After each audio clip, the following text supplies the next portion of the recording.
এই এই মামা বস।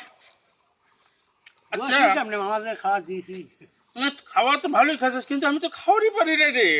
তো কতবার নিষেধ করছি, হ্যাঁ তো কতবার নিষেধ করছি বাবা রে।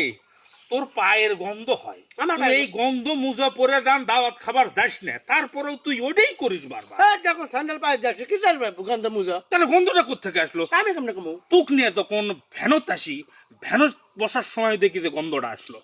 তারপর আবার তুক নিয়ে তখন দাওয়াত খাবার করছিলাম, তখন বুটের ডাল খেয়া বলি দিছে, অমনি একটা গন্ধ হঠাৎ করে আসলো।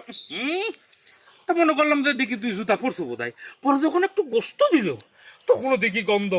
এখন পান খাচ্ছি, তাও ওই গন্ধ আসে কোত্থেকে রে?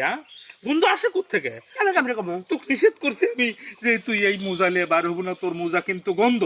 মামা মুজা পরিনি, কিন্তু গন্ধটা যখন কোথায়? তখন মুজা লাগতে পারে না? হ্যাঁ, তাই আমি পকেটে করে নিয়ে ঘুরতেছি।